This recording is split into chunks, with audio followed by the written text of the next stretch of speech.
Thanks for joining us for day 2 of the Marseille Trophy, the second event in the Audi MedCup series. It has been another day of light winds out in Marseille, but another very, very interesting day out on the water nevertheless. And joining us in the studio to have a little bit of a chat about it is Tony Langley, the owner-driver of Gladiator. Of course, you guys had a win today. How exciting was that, Tony? It's pretty good. Congratulations. Yeah. And Tom Burnham from Quantum, the pitman on board Quantum. You guys had a mixed day of sorts. Before we get into the racing though, we're going to have a little look at the city that is hosting the second event of the Audi MedCup Trophy. The Audi MedCup returns to Marseille for the 4th year running. The stunning Notre Dame de la Garde sits high over the majestic Old Port, which is this week home to the 8 TP52s and 5 Soto 40s. Right alongside the town hall, this has become an iconic snapshot of the Marseille Trophy. Winds are either sea breezes or the infamous Mistral, and there are 2 race courses, the North and the Rad Sud. The wind conditions from Cache are quite different. In Marseille it's a light beginning. Today we can expect sea breeze entry on the field, expecting around 14 knots, and maybe at the end of the week we're going to see more breeze than we used to have in Cache. So the week in Marseille should be complete, like light wind and strong wind. The sea is a way of life for the oldest city in France, and it's a spectacular setting for the second Audi MedCup event.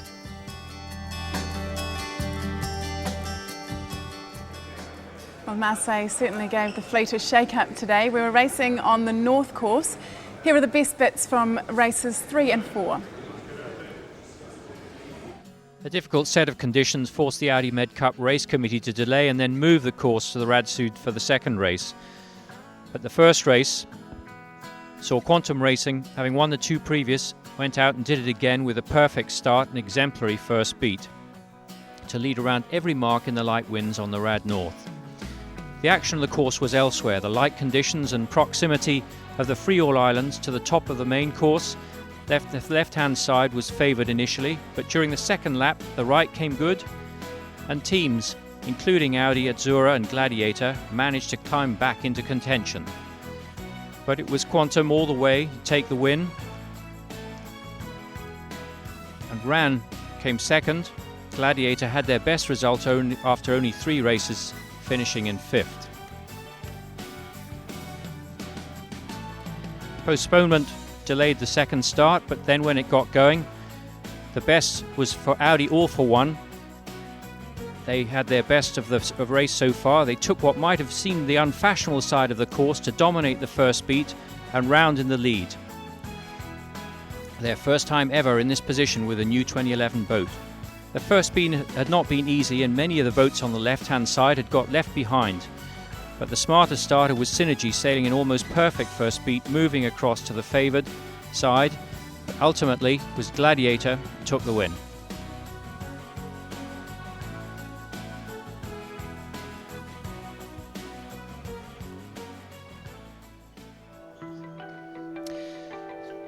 The Soto 40s got their start off much later, and 22, sailed by the local Marseille crew, won the first race.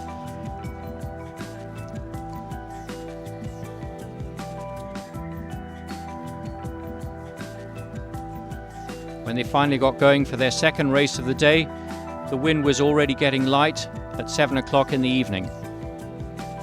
The right-hand side looked to be pretty good for a long time, but it was Iberdrola from the left that really sailed a perfect race and were never threatened.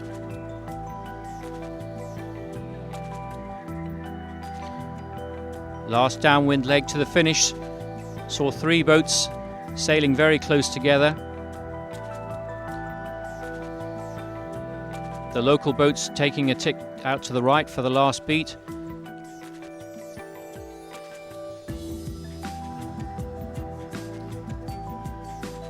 But as the sun set on the course and the crew of the British boat watched Iberdrola cross the finish line to take another win.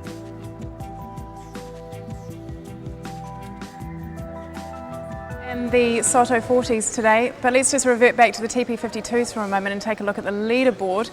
Quantum is still on top of that leaderboard, but they hold a very, very slender margin.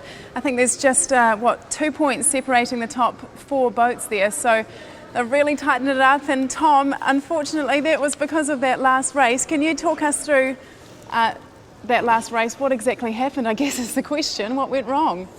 We had a pretty bad start for one thing, but we managed to get back in the race on the first beat and round the top mark in 4th place. The top 3 boats these guys were quite launched. The Gladiator, the Synergy, and the red Audi boat were quite far ahead, so we were kind of leading the second group.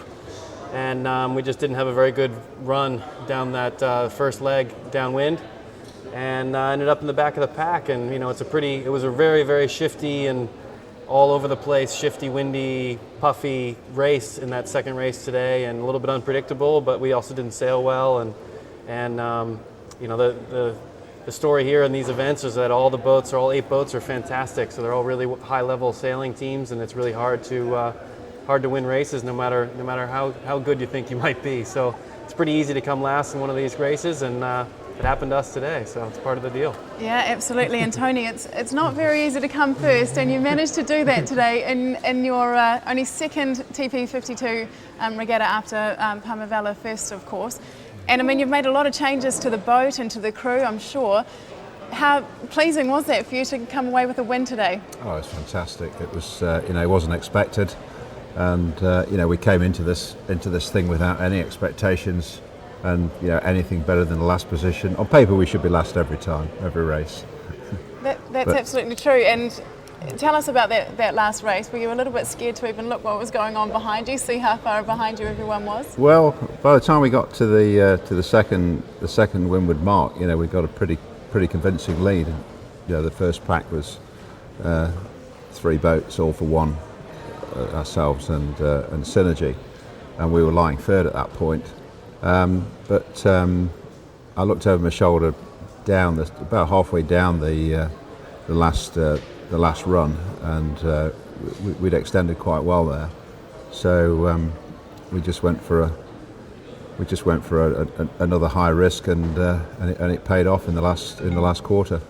So. Now, just before we went on here, you actually had your daughter on the phone. How excited was she to hear about Dad's big win? She was pretty excited. Yeah. Yeah, she's been with me on.